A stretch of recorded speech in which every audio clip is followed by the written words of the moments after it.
Mulai. Bismillahirrahmanirrahim. Assalamualaikum warahmatullahi wabarakatuh. Alhamdulillah wassalatu wassalamu ala rasulillah wa ala alihi wa sahbihi wa mawalah wa la hawla wa la quwata illa billahi wa ba'd. Alhamdulillah,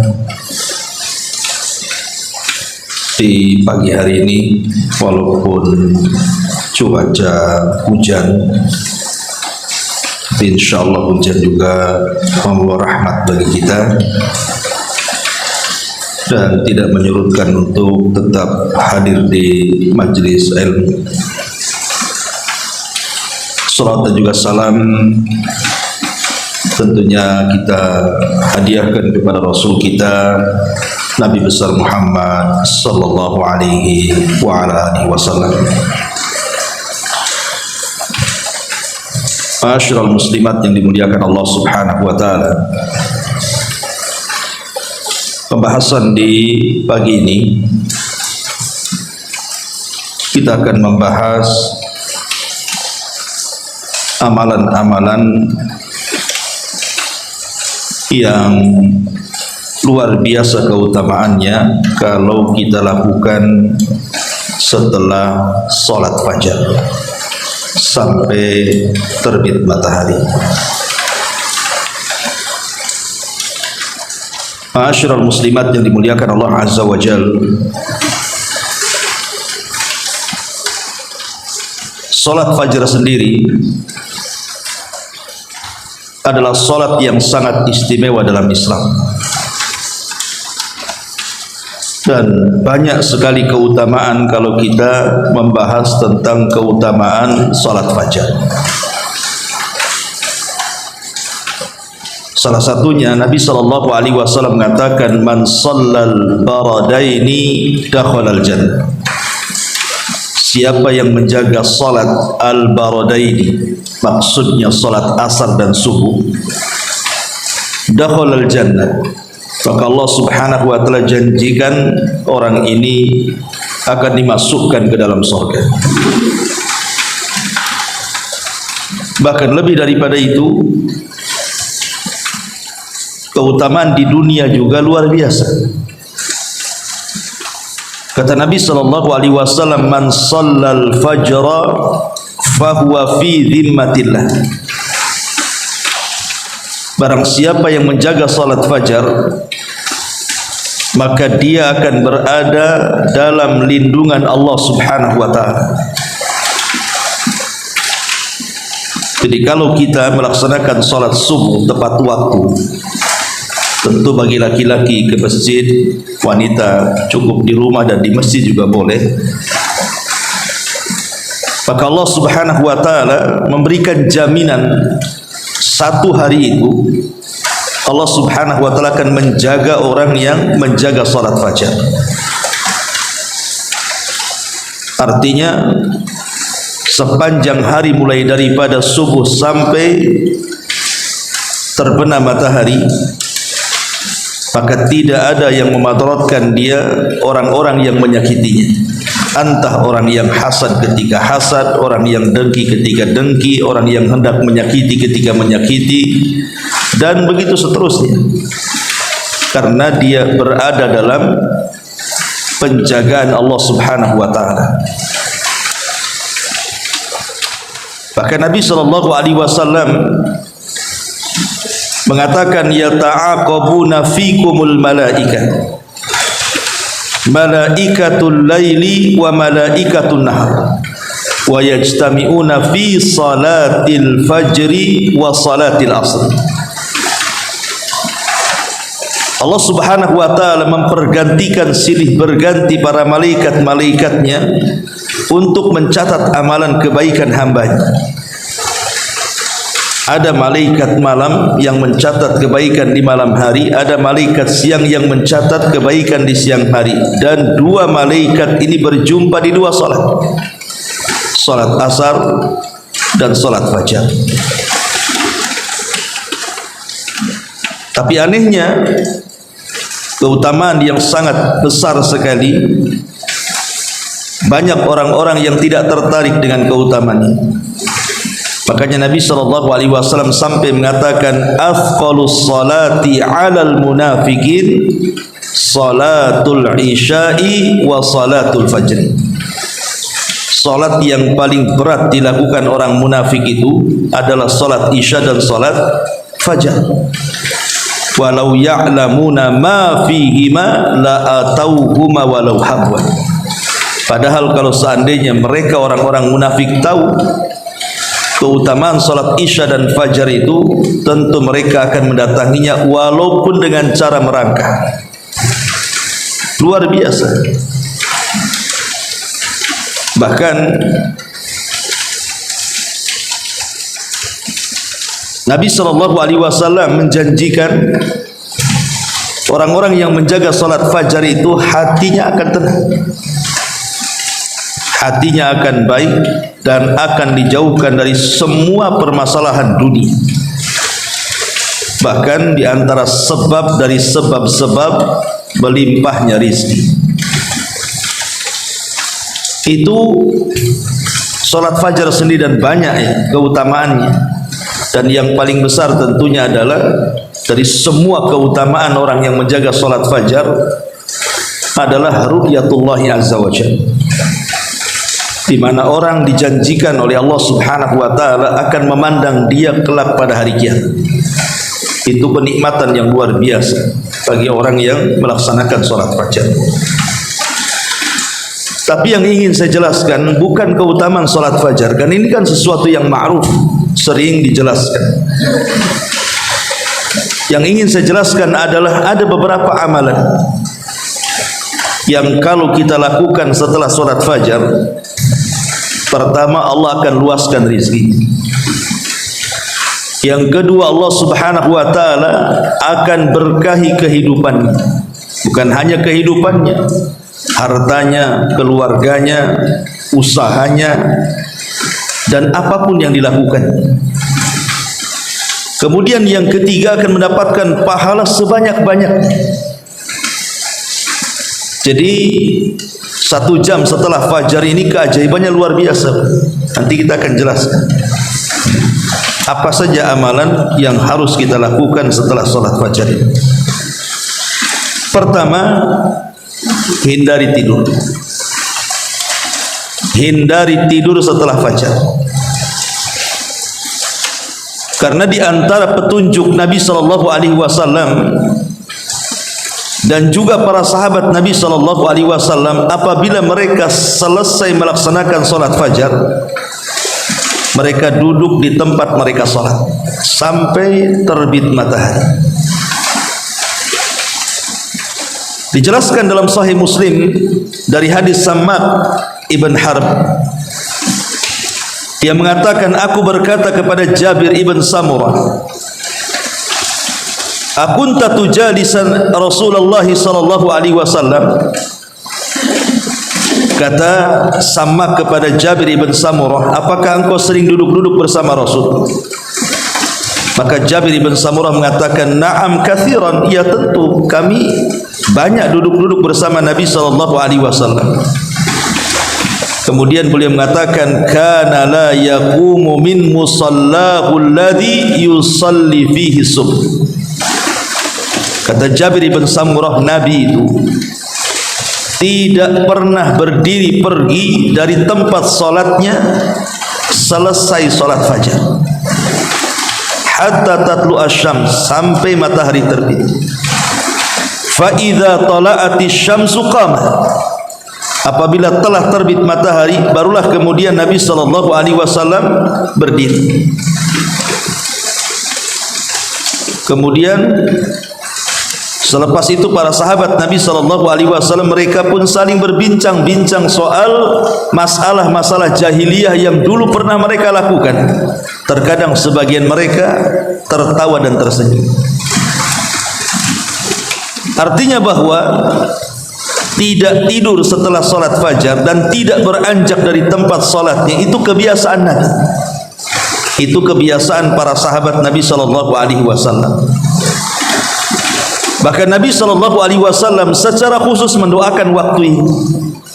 Apa kata Nabi SAW? Allahumma barik li ummati fi bukuriha. Ya Allah, berkahi umatku di waktu paginya. Bayangkan sampai ada doa khusus. Rasul memberkahi di waktu pagi. Artinya di sini orang-orang yang mereka tidur setelah subuh berarti tidak terkena doa Nabi di sini. Dan orang-orang yang terbangun setelah sholat subuh kemudian tidak beranjak dari tempatnya berarti dia terkena hadis ini. Dia akan mendapatkan banyak berkah dalam hidupnya. Makanya wajar kalau Nabi SAW sering saya jelaskan, kalau mengutus pasukan perang tidak pernah mengutus kecuali setelah fajar, karena di situ adalah waktu berkah, waktu yang sangat berkah sekali. Adapun hukum tidur setelah fajar itu sendiri menjadi khilaf ulama. Ada yang mengatakan makruh, ada yang mengatakan ya tidak ada masalah, tapi afdolnya tidak tidur. Tetapi kata Imam Ibnul Qayyim rahimahullahu ta'ala dalam kitabnya Zadul Ma'ad, dia mengatakan naumus subhi yamna'ur rizqa li'anna dhalika waqta tutlabu fihi al-khaliqatu arzakiha wa huwa waqtu qismatil arzak. Tidur setelah subuh, kata Imam Ibnul Qayyim rahimahullahu ta'ala, itu bisa mencegah rizki. Karena di waktu itu Allah Subhanahu wa ta'ala sedang membagi-bagikan rizkinya kepada hambanya.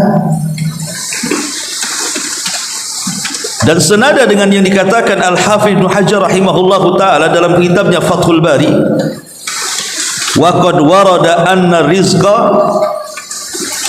yuqassamu ba'da salati subhi wa annal a'mal turfa akhirun nahari. Dan telah datang riwayat bahwa rizki itu Allah bagi setelah sholat subuh, dan amal itu akan diangkat di akhir siang, waktunya di waktu asar.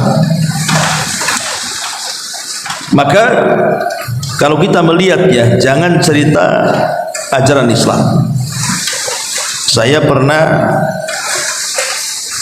mengajar di Singapura.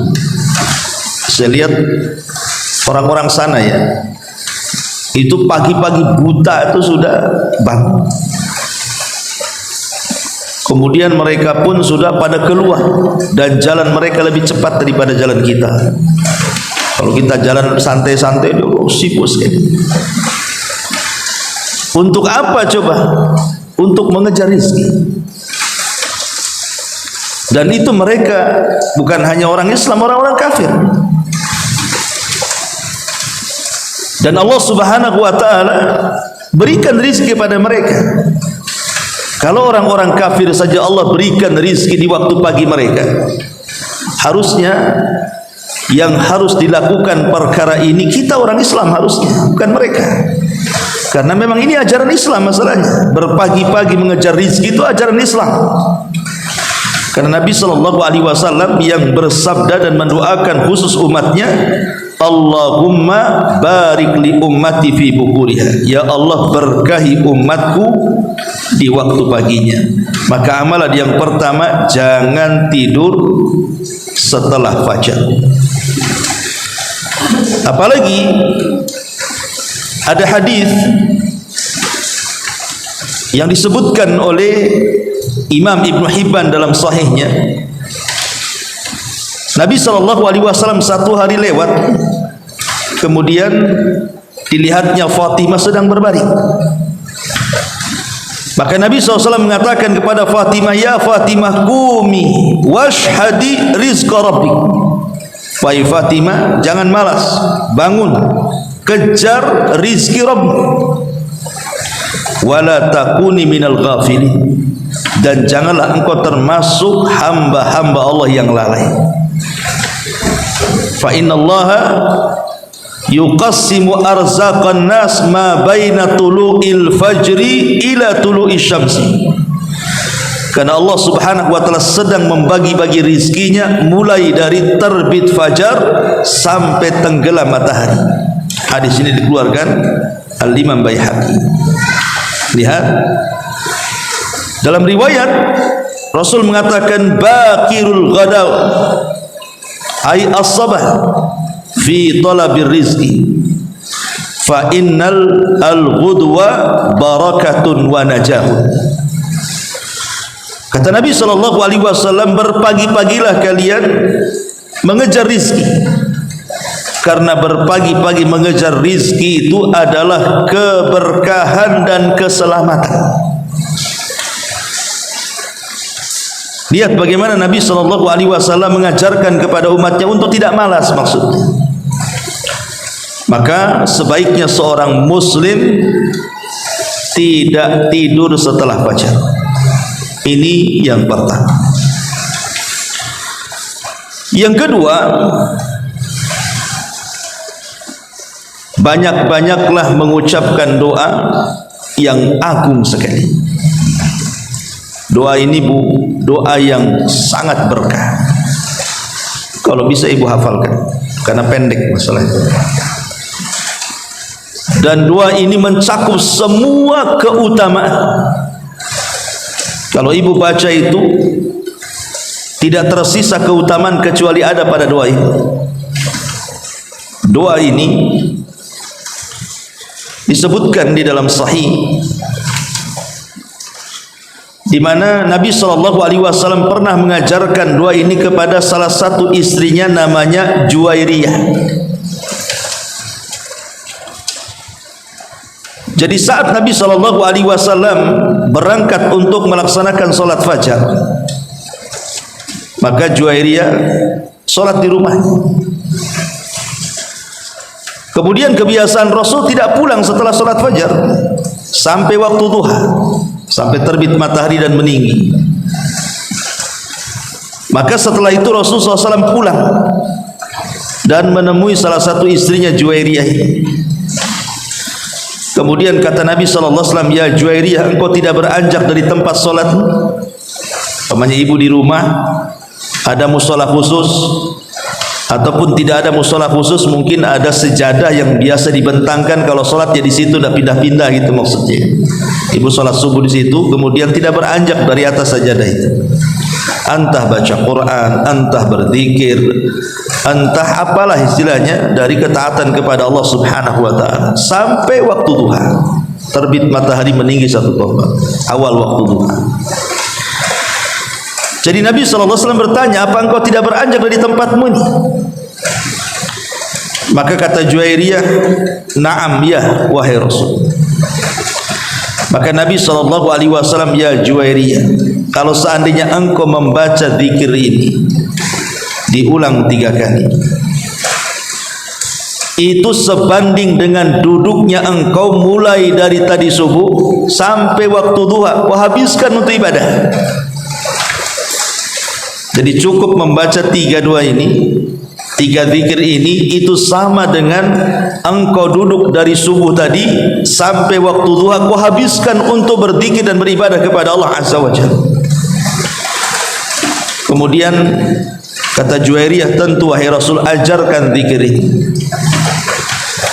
Maka Nabi SAW mengatakan, lau zinta bima qulti mundul yaumi lawazanat hunna. Kalau engkau membaca zikir ini, maka sebanding dengan apapun yang kau baca sejak subuh sampai duha tadi. Kau baca apa tadi? Umpamanya subhanallah 100 kali, takbir 100 kali, tahlil 100 kali, tapi cukup membaca 3 kali zikir ini sama dengan kau yang lakukan tadi.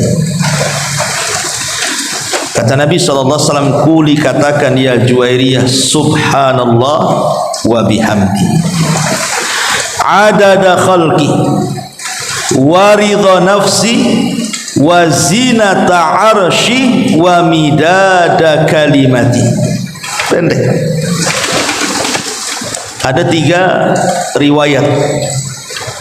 Bisa riwayatnya seperti ini, subhanallah wa bihamdihi adada khalqihi wa ridha nafsihi wa zinata arsyihi wa midada kalimatihi. Atau riwayat yang kedua, subhanallah adada khalqi, subhanallah wa ridha nafsi, subhanallah wa zinata arsy, subhanallah wa midada kalimati. Atau riwayat yang ketiga, subhanallah wa bihamdihi adada khalqi, subhanallah wa bihamdihi wa ridha nafsi, subhanallah wa bihamdihi zinata arsy, subhanallah wa bihamdihi wa midada kalimati. Jadi bisa ibu membaca dengan 3 lafaz. Saya ulang, bisa ibu baca subhanallah wa bihamdihi adada khalqi wa ridha nafsi wa zinata arsy wa midada kalimati. Ini satu lafaz. Atau lafaz yang kedua, subhanallah adada khalqi, subhanallah wa ridha nafsi, subhanallah wa zinata arsy, subhanallah wa midada kalimati. Atau yang ketiga, subhanallah wa bihamdihi adada khalqi, subhanallah wa bihamdihi wa ridha nafsi, subhanallah wa bihamdihi wa zinata arsy, subhanallah wa bihamdihi wa midada kalimati. Terserah mau ambil lafaz yang mana. Tapi lihat bagaimana isi kandungannya ini. Isi maknanya luar biasa. Subhanallah wa bihamdihi adada khalqi. Maha suci Allah, aku memujinya. Adada khalqi, sebanyak makhluk yang Allah ciptakan. Siapa yang tahu berapa jumlah makhluk Allah? Enggak ada yang tahu. Yang tampak saja kita tidak tahu jumlahnya. Satu makhluk saja kita tidak tahu jumlahnya. Semut tahu jumlahnya? Tidak ada yang tahu. Apalagi semua hewan yang ada di daratan, yang ada di lautan. Apalagi bebatuannya, kerikilnya, berapa jumlahnya? Siapa yang tahu? Belum lagi manusianya, belum lagi jinnya, belum lagi malaikatnya. Maha suci Allah, aku memujinya sebanyak makhluk yang diciptakan. Maha suci Allah, aku memujinya wa ridha nafsi, sejauh keredhoannya. Ibu datang ke sini ke pengajian, atau mungkin ibu tadi sholat subuh, yang sholat subuh, atau mungkin yang membaca Quran, yang berzikir. Apa coba tujuannya? Tujuannya satu, supaya mendapatkan redhonya Allah. Dan kalau Allah sudah redho dengan kita, bu, itu semua akan dilapangkan hidup kita. Kalau Allah sudah redho dengan kita, kita akan dilapangkan hidup. Makanya di sini Maha suci Allah, aku memujinya sejauh keredhoannya, kerelaannya. Maha suci Allah, aku memujinya seberat timbangan arsy-Nya. Siapa yang bisa menimbang arsy? Makhluk yang sangat besar, bahkan makhluk terbesar. Tidak ada makhluk yang lebih besar melebihi arsyur Rahman, arsy-Nya Allah. Karena kalau seandainya kita bandingkan seluruh langit dan bumi serta kursinya, kemudian dibandingkan dengan arsy-Nya, sama dengan melempar cincin di padang pasir. Cincin itulah kursi, dan seluruh langit dan buminya, padang pasir itu arsy-Nya. Siapa yang bisa menimbang arsy? Tidak ada yang bisa. Maha suci Allah, aku memujinya seberat timbangan arsy. Seberapa berat timbangan arsy? Tidak ada yang bisa menimbang arsy kecuali Allah subhanahu wa ta'ala. Maha suci Allah, aku memujinya sebanyak tinta tulisan kalimat-kalimat. Bahkan Al-Quran mengatakan, kalau seluruh pohon yang ada di bumi ini, ibu jadikan pena. Berapa banyak semua pohon yang ada di bumi ini, ibu jadikan pena. kemudian tintanya 7 lautan untuk menulis kalimat-kalimat Allah, ma nafidat kalimatu, tidak akan selesai kalimat-kalimat itu ditulis. Walaupun 7 lautan menjadi tintanya, seluruh pohon menjadi penanya untuk menulis, itu lautan sudah habis, sudah tidak bertinta lagi, kalimat-kalimat Allah tidak bisa kita tulis lagi. Masih banyak lagi kalimat-kalimat. Lihat bagaimana kandungan zikir ini luar biasa. Makanya ulama sangat menganjurkan, sebenarnya bukan hanya dibaca selepas subuh saja, dibaca kapan saja. Tetapi kalau seandainya dibaca setelah subuh itu lebih baik lagi, karena memang Rasul mengajarkan zikir ini kepada Juwairiyah setelah sholat subuh, ya. Dan ini juga kalau seandainya mungkin satu waktu ibu tidak bisa duduk dari mulai subuh sampai duha karena mungkin lelah letih, malamnya capek gitu ya, atau kemarin ibu kerja kurang istirahat, maka ibu bisa baca zikir ini kan 3 kali. Itu sudah cukup, sama dengan ibu duduk dari subuh sampai terbit matahari kan. Ya, tapi tentu orang yang duduk dari subuh sampai terbit matahari dengan berbagai macam ibadah yang dilakukan plus dengan zikir ini jauh lebih baik maksudnya. Tapi kan waktu-waktu tertentu kadang-kadang kita malas, ya, karena lelah letih, akhirnya kita pengen tidur, pengen istirahat. Minimalnya baca zikir ini, itu maksudnya, karena ini sudah bisa mencukupkan semuanya tadi. Kalau seandainya ibu berzikir nih, baca subhanallah 100 kali, takbir 100 kali, tahlil 100 kali, semua dibuat 100 kali atau lebih daripada 100 kali, dengan membaca zikir ini sudah mewakili semuanya. Luar biasa, ya. Dan zikir ini mudah dihafal. Subhanallah wa bihamdihi adada khalqi wa ridha nafsi wa zinata arsy wa midada kalimat. Kan pendek kan ya, masa enggak hafal? Kalau uang aja hafal, zikir masa tak hafal, ya. Jadi ini yang kedua, jangan tinggalkan zikir ini. Tentu ini selain zikir daripada pagi dan petang kan, ya. Karena zikir ini ibu akan meraup pahala sebanyak-banyaknya. Bayangkan, sebanyak makhluk yang diciptakan, sebanyak keridhaannya, seberat arasnya, sebanyak kalimat-kalimat yang dituliskan. Berapa pahala yang akan didapat coba? Ini yang kedua, jangan pernah tinggalkan zikir. Yang ketiga, amalan di waktu selepas subuh itu adalah jangan pernah meninggalkan sholat syuruk. Yang sering saya jelaskan, sholat syuruk itu sholat 2 rakaat selepas matahari terbit meninggi 1 tombak. Karena kita tidak boleh sholat ketika terbit matahari, karena orang-orang para penyembah matahari sedang menyembah matahari. Kita jangan sampai dengan mereka, jangan sampai sama dengan mereka, maka biarkanlah meninggi dulu sedikit, baru kemudian kita sholat 2 rakaat.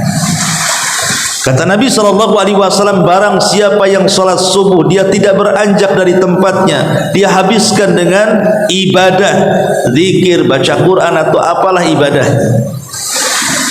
Kemudian setelah syuruk ibu melaksanakan 2 rakaat syuruk, apa kata Rasul? Pahalanya sama dengan haji dan umrah secara sempurna. Kalau ibu berangkat haji, berapa biayanya? Berangkat umrah mungkin agak murah, itu pun masih mahal juga. Iya kalau ada waktu, terkadang tidak ada waktu. Iya kalau sehat, terkadang tidak sehat. Iya kalau waktu cuacanya tepat, terkadang tidak pula cuaca itu mendukung. Banyak terkadang terhalang orang untuk haji dan umrah itu, entah dari biaya atau kesehatan. Tapi cukup melaksanakan solat syuruk, mulai dari subuh kita melaksanakan subuh, kemudian tidak beranjak kita gunakan untuk ibadah.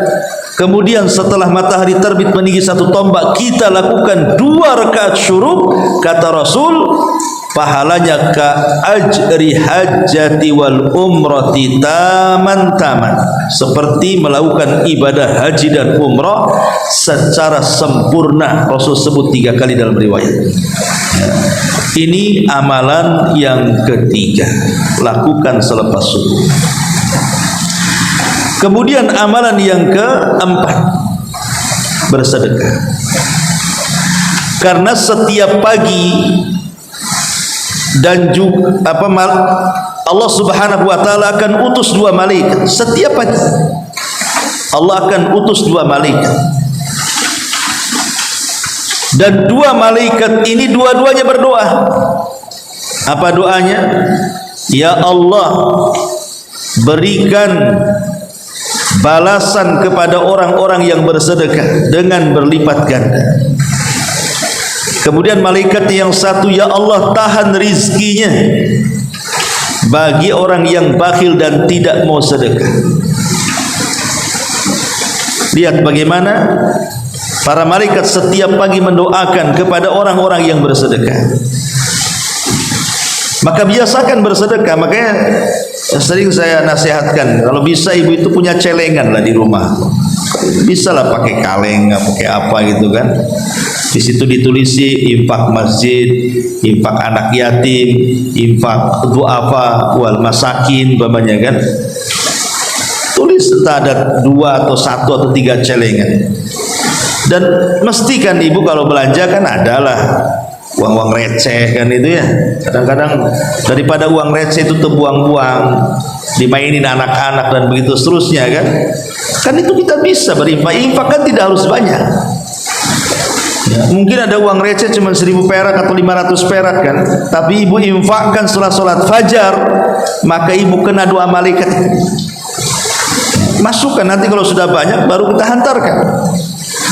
Tapi kita masukkannya itu setelah sholat fajar itu. Maka malaikat ketika itu berdoa. Kalau seandainya kemudian ketika ibu masukkan tuh entah uang 1000 perak atau 2000 perak setelah sholat fajar bertepatan dengan doanya malaikat, berapa rizki yang ibu akan dapat coba? Karena lipatan orang infak itu 700 kali lipat dari yang kita infakkan. Itu kalau 1 kali infak. Kalau setiap hari infak, walaupun tidak banyak kan, pasti Allah Subhanahu wa taala akan berikan rizki dari arah yang tidak disangka-sangka. Ini amalan yang keempat. Amalan yang kelima, perbanyak istighfar. Kalau ingin diluaskan rizkinya, maka baca istighfar setelah subuh. Perbanyak baca istighfar, astagfirullah, astagfirullah, astagfirullah. Karena istighfar sendiri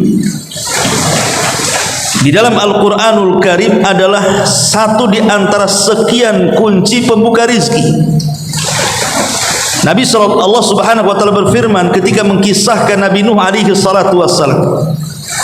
Apa kata Nuh kepada kaumnya? Faqul tustaghfiru rabbakum innahu kana ghafar. Yursilis sama alaikum midrara wa yumdidkum bi amwalin wa banin wa yaj'al lakum jannatin wa yaj'al lakum anhar. Kata Nuh alaihi salam, aku katakan kepada kalian wahai kaumku, perbanyaklah istighfar kepada Allah, karena Allah itu zat yang maha pengampun kepada kalian. Maka siapa yang banyak-banyak istighfar, kata Nuh kepada kaumnya, yursilis sama alaikum midrar, Allah akan hujani kalian. Dengan hujan itu berkahlah kalian. Wa yaj'al lakum yursilis sama alaikum midrara wa yumdidkum bi amwalin wa banin, Allah akan perluas harta kalian dan Allah akan perbanyak keturunan kalian. Wa yaj'al lakum jannatin wa yaj'al lakum anhar, dan Allah akan suburkan tanaman-tanaman kalian dan Allah akan aliri sungai-sungai kalian. Lihat faedah istighfar. Bahkan dalam sebuah hadis khusus Rasul mengatakan, man lazimal istighfar ja'alallahu min kulli dhikin faraja, min kulli dhikin makhraja wa min kulli hammin faraja wa razaqahu Allahu min haitsu la yahtasib. Kata Rasul, barang siapa yang melazimkan istighfar, maka Allah akan keluarkan dari kesempitan kepada kelapangan, dari kebingungan kepada kebahagiaan, dan Allah berikan rizki dari arah yang tidak disangka-sangka. Maka kalau ingin diluaskan rizkinya, diberkahi rizkinya, perbanyak istighfar. Ini sudah amalan kelima. Ya. Amalan keenam, baca Quran.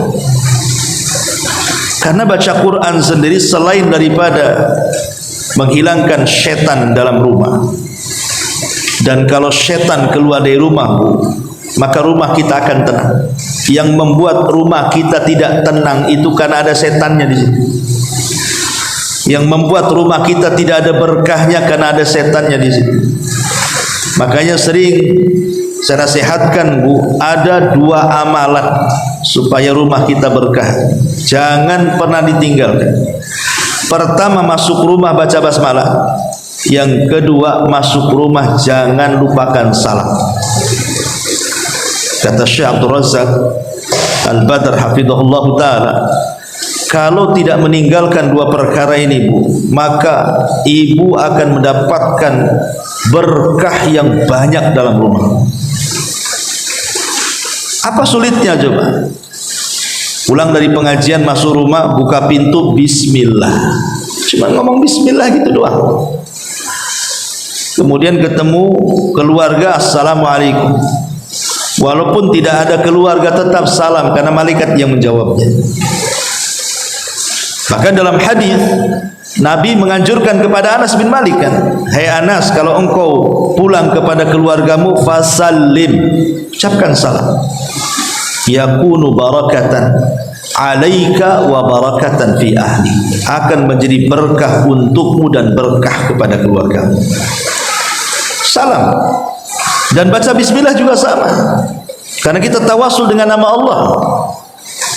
Bahkan Rasul mengatakan, apabila seseorang masuk ke dalam rumahnya dan dia tidak membaca basmalah, maka di malam hari syaitan akan berkata kepada pasukannya, kemarilah kalian, di rumah ini ada tempat menginap untuk kalian.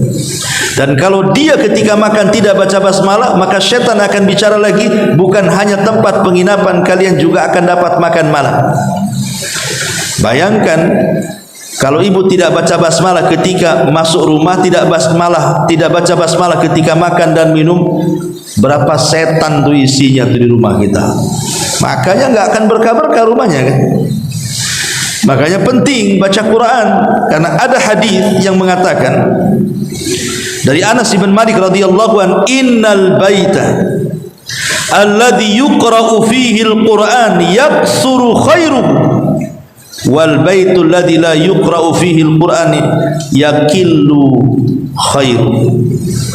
Kata Nabi SAW, rumah yang dibacakan Al-Quran maka kebaikannya akan diperbanyak, dan rumah yang jarang baca Quran akan disedikitkan kebaikannya. Walaupun hadis ini diperselisihkan tentang sahih dan dhaifnya, tapi syawahidnya banyak. Artinya hadis-hadis yang menjelaskan tentang keutamaan baca Quran itu banyak sekali yang semakna dengan hadis ini. Artinya kalau ibu memperbanyak baca Quran dalam rumah, apalagi selepas sholat subuh, maka ibu sedang memasukkan banyak kebaikan ke dalam rumah.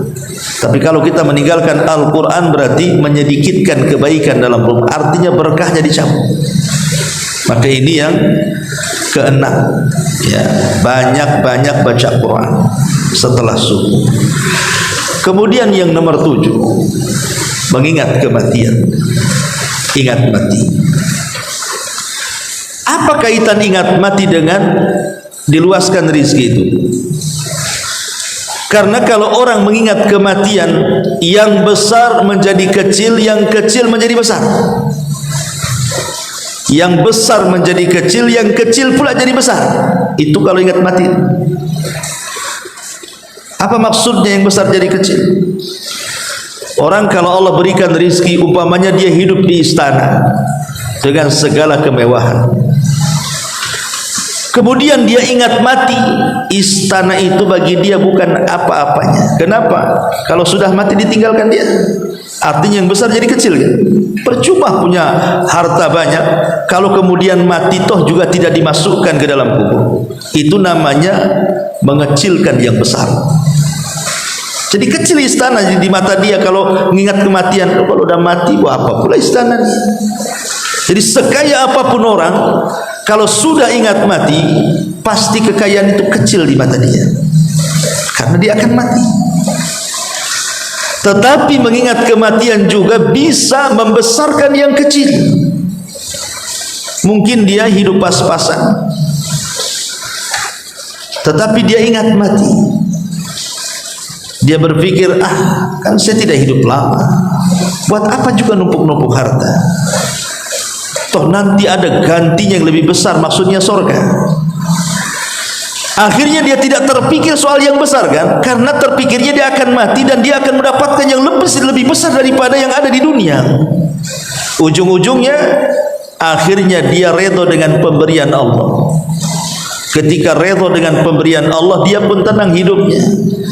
Makanya Nabi SAW mengatakan, man asbaha aminan fi syirbihi mu'afan fi jasadihi walahu qutu yaumihi faka'annama hizat lahu dunya, kata Rasul. Barang siapa yang bangun di pagi harinya, dia merasa aman, dia dan keluarganya, tidak ada yang sakit, anak-anaknya tidak ada yang nakal, aman, tidak ada masalah, tetangga tidak ada yang ganggu, aman.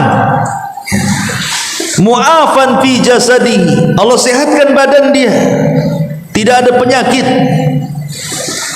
Walahu qutu yaumihi, dan adalah yang dimakan untuk hari itu. Faka'annamat hizat lahu dunya, seolah-olah dia sudah menggenggam dunia bihadzafiriha, dengan genggaman tangannya. Karena orang hidup di dunia ini kan cuma ini saja yang ibu rasakan. Kalau ibu dapat 3 perkara ini pasti tenang. Pertama, ibu aman, tidak disakiti suami, tidak disakiti anak-anak, tidak disakiti tetangga, plong hidupnya kan, tenang hidupnya. Itu yang ibu cari kan.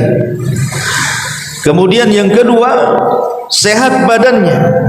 Orang kalau sakit buat apa kaya? Sakit dia.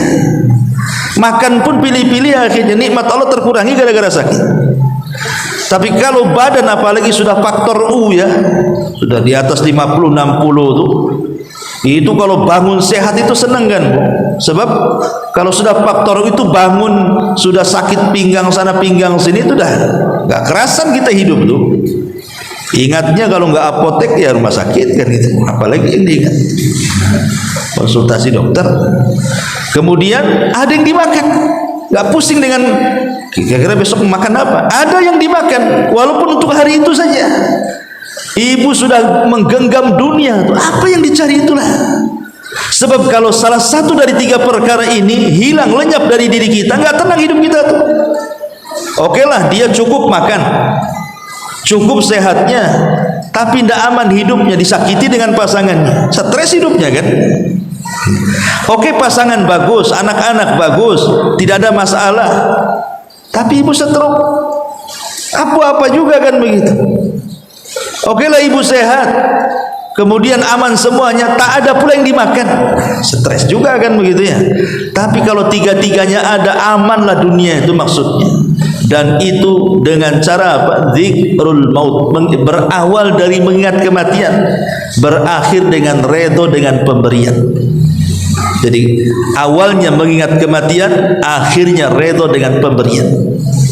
Maka mengingat mati itu juga salah satunya adalah meluaskan rizki. Maksudnya rizki hati ya, karena sekaya-kayanya manusia adalah yang kaya hatinya. Kata Nabi SAW, sekaya-kaya manusia itu yang kaya hatinya. bukan yang kaya harta bendanya. Ini amalan yang ketujuh. Dan yang terakhir, amalan yang dianjurkan selepas subuh adalah berdoa, minta kepada Allah. Pamannya ibu di rumah nih habis sholat subuh tidak beranjak, nanti suami jam 7 keluar mau cari kerja, ibu berdoa kepada Allah, ya Allah, langkahkan suami saya supaya dia dapat rizki yang baik, rizki yang halal, dimudahkan langkahnya, dimudahkan rizkinya, pulang dengan selamat. Begitu Bu, karena itu rahasia rizki kita ada di situ tuh masalahnya.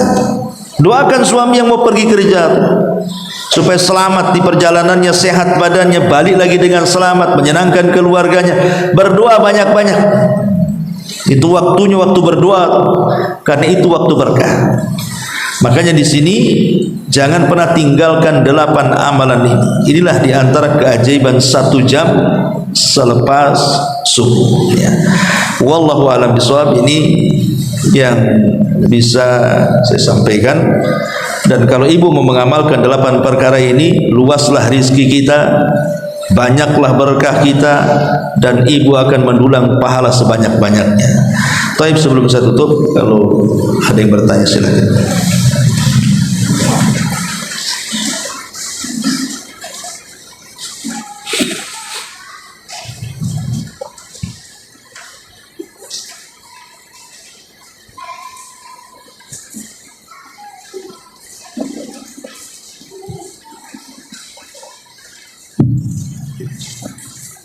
Assalamualaikum Ustaz.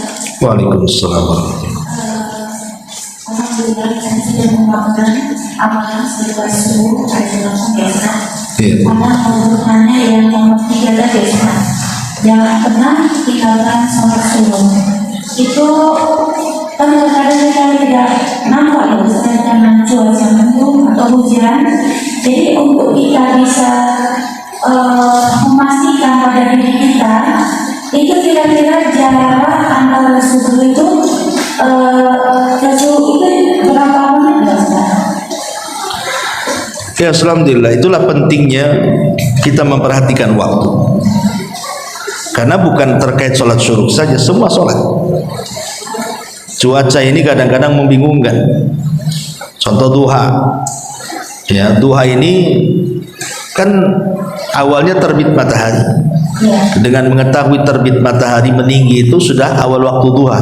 Nah, kalau cuaca kemudian mendung, nggak terbit matahari, apa nggak ada sholat duha di situ? Karena patokannya dengan terbit matahari, ya tidak, tetap ada duha di situ walaupun tidak nampak duhanya. Ya. Karena bukan patokannya matahari, tapi patokannya waktu. Makanya di sini juga pentingnya kita memperhatikan jam, dan itu sebagai bantuan. Jam itu hanya untuk bantuan kita saja. Ya ibu kira-kira lah, umpamanya kebiasaan nih, kalau bulan-bulan sekarang ini, oh syuruk itu jam 6 lebih, entah 5 menit, 10 menit kan gitu. Dan alhamdulillah pemerintah kita sudah membuat jadwal kok.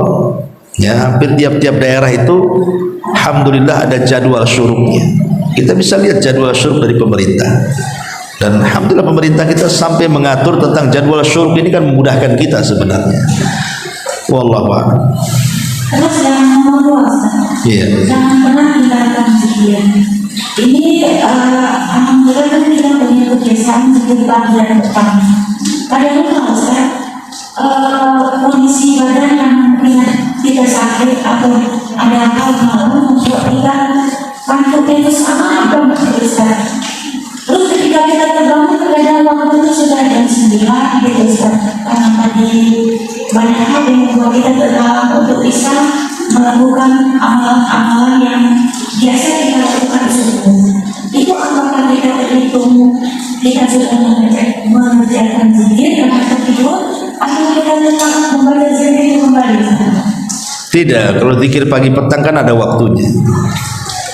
Seperti zikir pagi kan dari sebelum subuh atau setelah subuh sampai terbit matahari.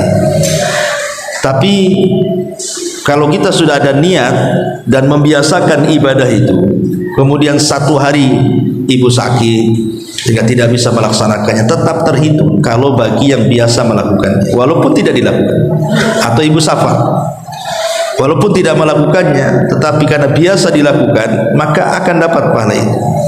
Atau kalau ingin mewakili itu semuanya, ya tadi zikir yang diajarkan Nabi kepada Juwairiyah itu. Nah, itu aja baca. Subhanallah wa bihamdihi adada khalqi wa ridha nafsi wa zinata arsy wa midada kalimati. Itu sudah mewakili semuanya.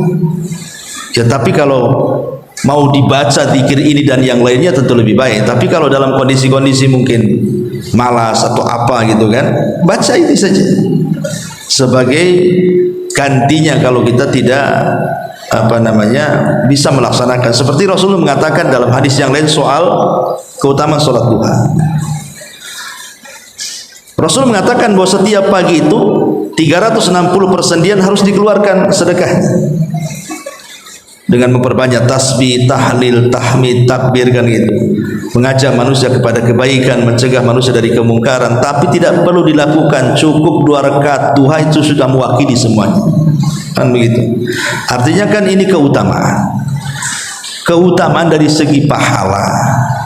Sama dengan kita duduk dari sholat subuh sampai syuruk, kemudian kita melaksanakan syuruk dapat pahala haji, itu kan keutamaan. Ya orang yang haji ke sana lebih afdol. Ya, tapi kan kita bicara keutamaan di sini. Bahwa orang yang membaca zikir tadi itu keutamaannya sama dengan ibu melakukan dari subuh sampai waktu syuruk tadi, cukup dengan membaca 3 kali tadi. Subhanallah tadi, wa bihamdihi adada khalqi tadi. Ya kalau memang qadarullah umpamanya ketiduran atau kecapean, ya baca ini sajalah. Itu sudah mewakili, wallahu a'lam. Wa iyyakum.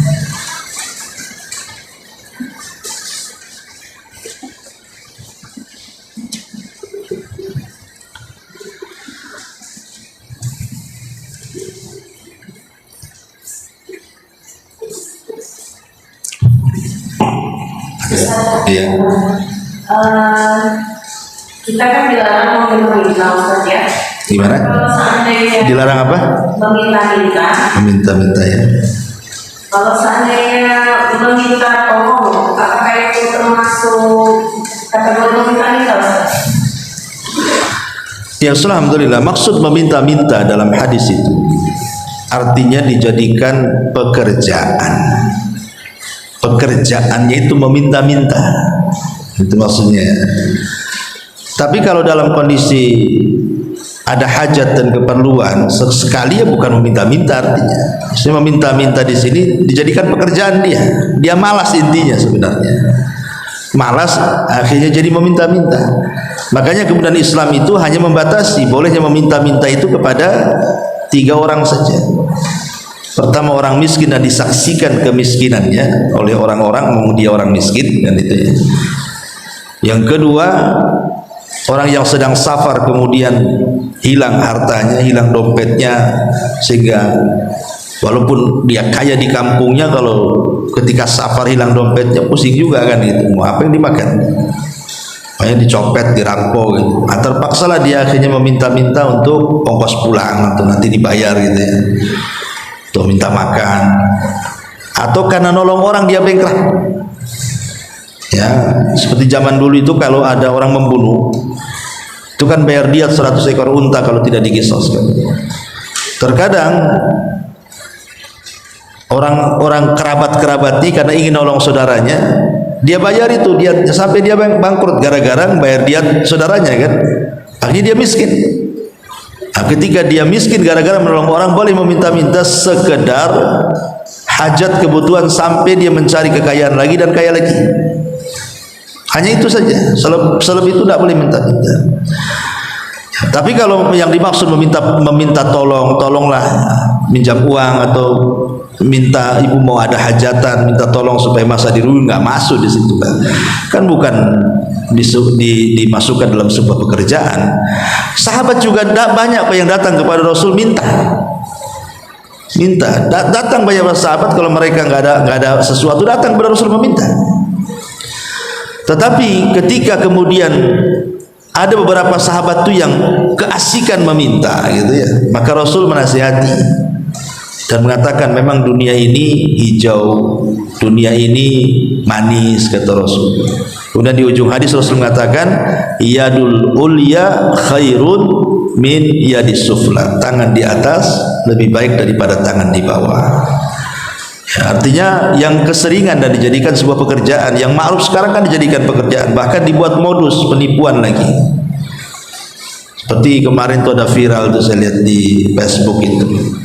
Satu keluarga kalau gitu. Minta donasi di jalan itu kan.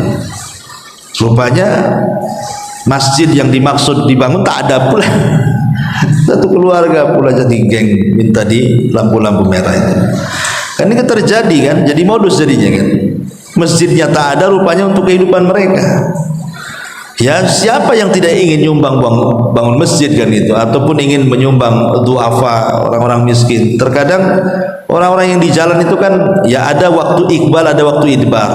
Ada waktu malas mau nyumbang, tapi ada waktu semangat ketika lihat kesian ya, sumbang juga kan begitu. Nah, rupanya tidak sampai, tetapi yang nyumbang sampai pahalanya.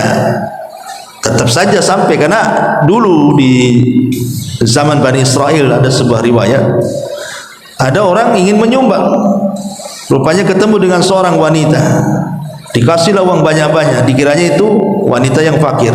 Rupanya setelah keesokan hari dicari tahu bahwa wanita itu wanita pelacur. Oh, kalau gitu saya salah sasaran katanya. Besok malamnya dia ambil lagi uang banyak-banyak, dikasihkan orang, disangka orang miskin. Besoknya dikasih tahu itu orang kaya katanya. Gitu. Ya, sampai beberapa kali salah dia. Nah, tetapi kata Nabi SAW sampai pahalanya kepada Allah, walaupun dia salah ngasih, gitu maksudnya. Yang berdosa yang menerima lah, karena dia tidak amanah dengan sedekah orang, itu saja. Wallahu a'lam. Tapi termasuk juga meminta-minta yang di luar pekerjaan itu, Ustaz, kebiasaan misalnya orang sedang sapa yang lupa oleh-oleh atau meminta ketika lihat barang bagus, mau nggak ini, minta ini, itu termasuk kategori habis yang meminta-minta itu, Ustaz ya? Terkadang ada memang jenis manusia Itu kalau dijadikan kebiasaan masuklah. Kalau jadi kebiasaan ya. Iya, tapi kalau hanya guyonan kan ada orang yang serius, ada orang yang jadi kebiasaan. Awas ya kalau pulang kota ini itu ngancam tuh. Iya, kalau jadi kebiasaan dia dan memang itu yang kebiasaan dia. Tapi kalau ada orang yang bukan kebiasaannya, dia hanya berguyon saja. Ya, biasanya ini kalau pulang dari Padang ini pulang berendang nih biasa umpamanya, ini kan guyon saja sebenarnya kan, ya nggak ada masalah. Tapi kadang-kadang pula diseriusi pula, betul-betul pula bawa rendang pula deh. Padahal dia guyon saja ya. Ya, tapi kalau jadi kebiasaan ya sama apa bedanya ya. Karena tidak semua yang diminta itu senang, masalahnya di situ. Tidak semua, jadi kan bagi dia akhirnya mau bilang enggak gimana, mau bilang iya juga ngerepotin kan, akhirnya basa-basi lah, insya Allah gitu aja ujung-ujungnya. Tapi kepikiran juga sampai di sana tuh kan ya, aduh ya ini belum kebeli padahal gini. Jadi kan repot. Jadi itu namanya merepotkan orang. Padahal dalam Islam jangan merepotkan orang, yang ada itu suruh membahagiakan orang. Harusnya kan ya kalau pulang mudah-mudahan selamat, kan enak itu kalau didoakan gitu kan, istaudaqallahu taqwa, didoakan. Ini enggak direpotin, diancam lagi, awas kalau pulang tak bawa apa-apa. Allahu a'lam. Ustaz, ini pertanyaan ya, Ustaz. Iya. Di hadis yang mengatakan bahwa Rasulullah SAW sama Aisyah bernyanyi satu jamaah ya, Ustaz. Itu dalam kondisi yang tidak memakai sebenarnya. Terus gimana Ustaz ketika suami istri melakukan jima tidak diranjang, terus ketika suaminya tidak menginginkan ada memakai penghalang atau dikatakan selimut, apakah ini tidak termasuk dalam golongan bentuk malu yang dikatakan bentuk malu terpuji itu, Ustaz? Salah satunya malu kepada malaikat. Itu dengan apa Iya, melakukan hubungan di kamar mandi, kalau melihat hadis Rasul bersama Aisyah dalam satu bejana, itu dibolehkan. Ya, cuman kan waktu itu Aisyah sedang haid saja. Tapi kan Rasul mencumbuhi Aisyah di situ. Artinya secara hukum sah-sah saja boleh. Karena ketika masuk kamar mandi kan kita sudah baca doa. Artinya ketika kita melakukan hubungan nggak ada yang melihat. Setan pun tak ada yang melihat. Nah di situ. Dan dibolehkan hukumnya, tidak ada masalah. Boleh, tapi kalau tidak sedang haid kan gitu ya. Tapi kalau sedang haid dia hanya sekedar bercumbu saja, tidak boleh sampai melakukan hubungan. Nah dengan Rasul itu berada dalam satu bejana itu menunjukkan bolehnya kita melakukan hubungan di kamar mandi kan gitu. Karena ketika kita masuk aja sudah tahu di situ. Artinya setan tidak mungkin melihat. Jangan lagi melakukan hubungan. Tidak melakukan hubungan pun kalau tidak ta'awud kan tetap setan akan melihat aurat kita. Bahkan Syekh Abdullah Imam itu mengarang satu buku namanya Alamul Jin. Wah kamu. Di antara sukanya jin yang disebut dengan jinul asyik itu kepada manusia itu karena salah satu penyebabnya kita masuk khala, masuk kamar mandi itu tidak pernah ta'awud, tidak pernah berlindung. Makanya aurat kita hari-hari ditengok mereka, akhirnya mereka jatuh cinta dengan kita. Dan kalau mereka sudah jatuh cinta dengan kita, dia tidak akan melepaskan kita, akan mengganggu kita terus.